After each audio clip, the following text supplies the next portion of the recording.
So, I don't know if you guys know this. I was actually a Twitch streamer for 3 years, and I recently moved off the platform. Part of the reason was because the last year on Twitch, I barely grew at all. Now, some may say that's because I moved away from my niche of playing Rocket League, but I feel like I identified a problem that was much larger than just changing the game I was playing. There was a moment where I started to feel like I wasn't growing anymore, and people around me kind of hit a plateau as well. Some of you guys may be streamers that have been at it for a while, or maybe you're a new streamer. I think both parties can relate in the fact that they're not growing. I've personally felt that. But I've kind of identified where that came from. So the first reason is that you're doing undiscoverable content. That is something I struggled with for a long time. I spent 3 years of my content creation career making undiscoverable content. I was literally just streaming to Twitch nonstop. That's all I was doing. But the thing with Twitch is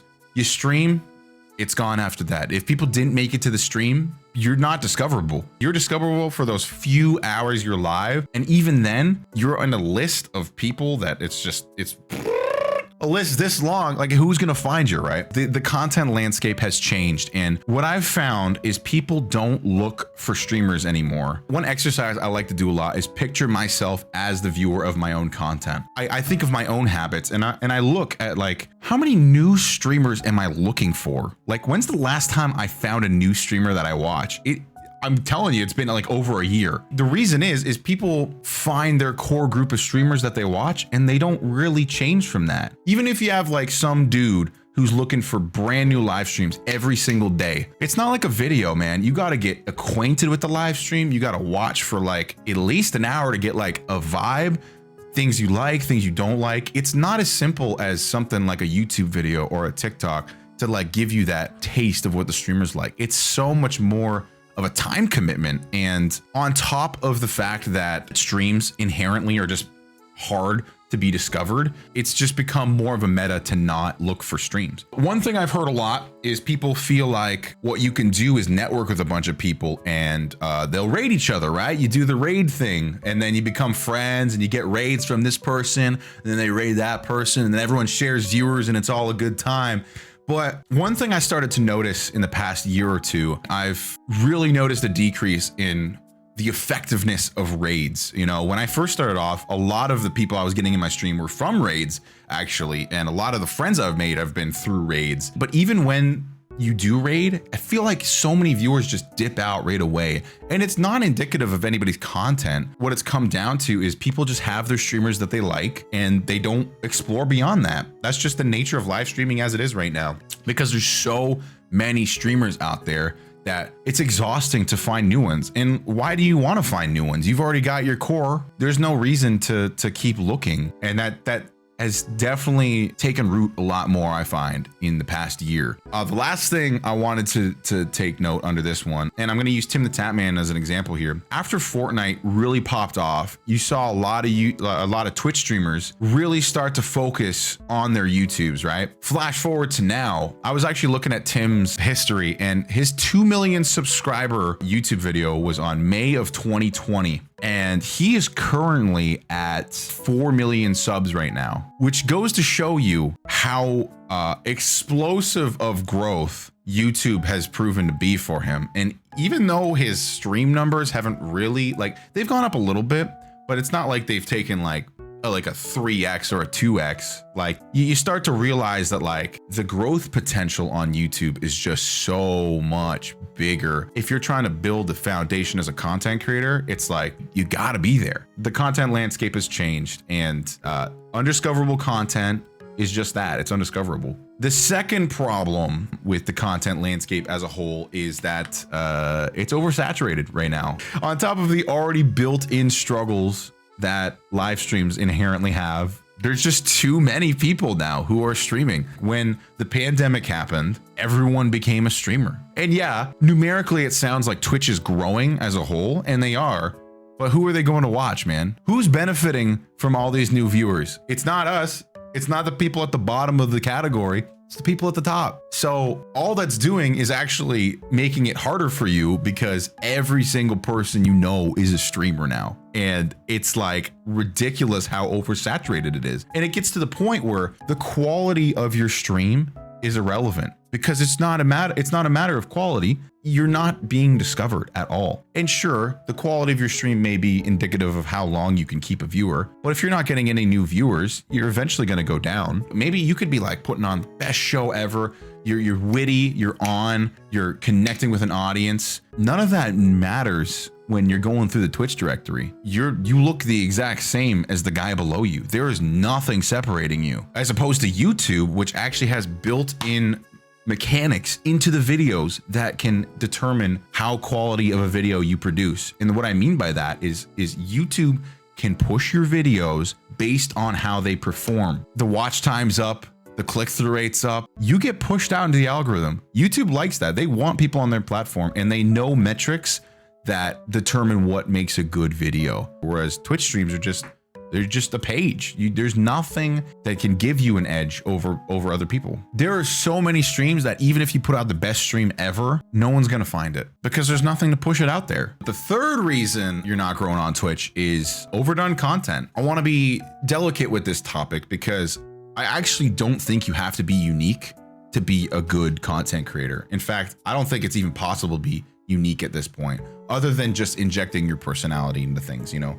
You're uniquely you, and no matter what you're doing, as long as you're injecting yourself into it, you can make anything successful. But the thing is, like, what's to stop somebody from watching Tim the Tap Man play Call of Duty over me? Because the thing is, a lot of people already follow Tim the Tap Man for his Call of Duty stuff. So like, if I'm going to compete, I have to compete with Tim the Tap Man. Like, I gotta be as good as Tim the Tap Man. There's so much content available that people can find what they need with familiar faces. And if you're not a familiar face, like, why would they click you over Tim the Tap Man? It brings up this problem of like, okay, what do I do to stand out? Do I find a niche game? Well, a lot of games don't even have niches anymore. Everything's so oversaturated and popular. And that's why you find like a lot of smaller streamers thrive in like a little bit of a niche because they're in that like chattable zone, right? So you're like small enough that people can chat with you and interact with you, but they never break that threshold, because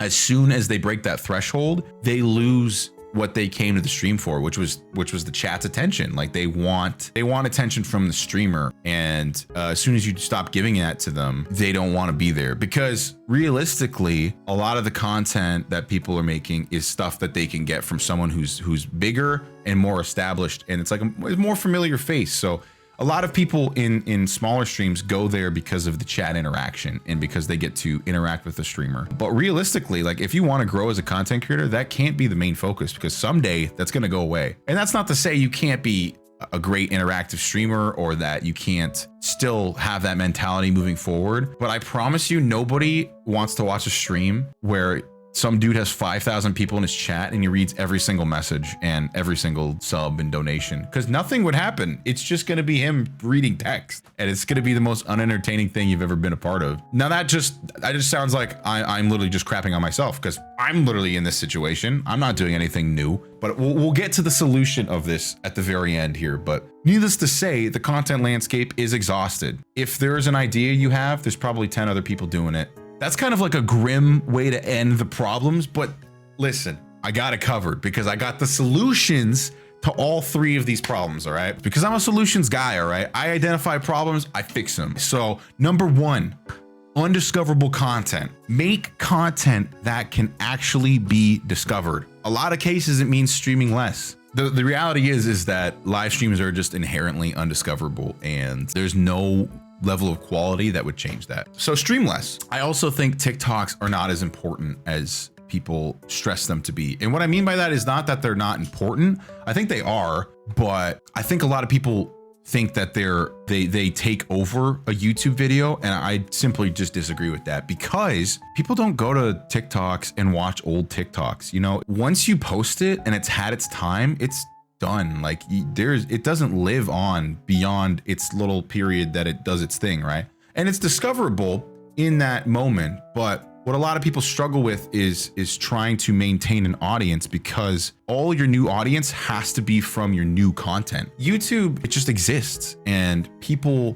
from content you posted years ago can find you and still discover you. So TikToks are important, but they don't replace YouTube videos, is what I'm trying to say. The last thing I put under this is that learning new skills to separate yourself from the rest is something that eventually happens when you start making content that's discoverable, you know? Listen, when I started off, I can show you guys the thumbnails. Like, I did not know how to make a thumbnail. I didn't know how to make a title. I didn't know how to please an algorithm. Like, I don't know any of this kind of stuff. It's important to make more discoverable content because it will teach you new things. And that's not to say you can't learn new things from streaming, but a lot of people, when it comes to streaming, myself included, you get into a groove where you just don't do anything new. You don't pressure yourself. There's no pressure to get better at what you're doing. So I think it's important, man. Making discoverable content is how to combat the undiscoverable content problem. Number 2, the oversaturated content problem. My solution to this is to make content you're passionate about and you want to see in the world. So I've actually got this one from Devin Nash. He thinks that content that people want to see in the world does really well. And the more I've gotten into it, the more I've agreed with this. That's not to say you shouldn't ever be smart and make business decisions around the content that you're making. But I really do feel like the solution to combating oversaturated content is putting out content that you're passionate about. I know a lot of people will say like they're passionate about Call of Duty videos and stuff, and maybe they are. Like, I'm not here to say what you're passionate about, but I feel like a lot of people see what the big streamers are doing and they're like, I got to do that. I want to become them, right? Whereas like maybe their passion lies elsewhere. For example, even me, I'm really passionate about music, and I've never even gotten close to touching that part through content creation. So one of my ideas in the future is maybe doing a review channel for music, a music review channel. I might go down that road. Like, I don't know. I'm all over the place right now with where I want to take things, but more and more I'm realizing that like I'm tired of trying to be successful over something that I have no control over. I just need to put out content that I'm passionate about and let that live, because in a world of oversaturated content, what's going to stand out? It's the content that you're excited about and people would actually be excited to watch, you know? Like, if you're just forcing something because you think it's going to do well, odds are it's actually going to hurt you in the long run because you're not excited about it. And it just kind of blends in with all the others. And listen, like, I know it sounds hypocritical because I literally just made an Apex video on my second channel, but I actually am really, really proud of that video. One thing that I was really passionate about is making content alongside other creators. So yeah, we used Apex Legends, but me, Spheres, and Brawlzer made an Apex video on my second channel, and I'm so proud of it. And I'm like so happy it exists in the world. And I've really begun to realize, like, I think that's where I want to be, you know, because that's the kind of content that will separate you from the rest. Now, the third thing I wrote down here, the third problem is overdone content, which actually it kind of blends in with the oversaturated content thing. But my solution to overdone content is to never stop experimenting. Never think that like one avenue is going to be the one that like gets you started. Like, never stop searching for that thing that just gets you excited, man. Like, if you become bored of the content you're putting out, then why do we keep doing it? If we're trying to grow as creators, man, like, why are we just so dead set on something that's gonna blow us up even when we stop enjoying it? I come from the Rocket League community, and I can tell you with certainty that there is so many freaking people that do not want to stream that game, but just won't stop. They just won't stop because they're scared of restarting. They're scared of trying new things. And I was there, man. And I say it from experience, like, I was there. It's hard to try new things. It's hard to step away from that little community you've built. It's hard, like, it's not easy, but experimenting with different content, you learn from your mistakes the more you start experimenting. And the more I've started experimenting, the more I've started to create content I'm passionate about, and that sticks out amongst the overdone content. So even if no content is truly unique, you really start to create content that's like, it's special, and people can see that, you know what I mean? So all that to say, man, there's a lot of reasons why you could be stagnating as a streamer or a content creator. Ultimately, you want to be creating content that you're passionate about, that you want to see in the world. And I truly believe that if you're making discoverable content you're passionate about, and that you just keep trying new things, finding that thing that just sticks, I truly believe that's where we break that stagnation of not finding Twitch viewers anymore. So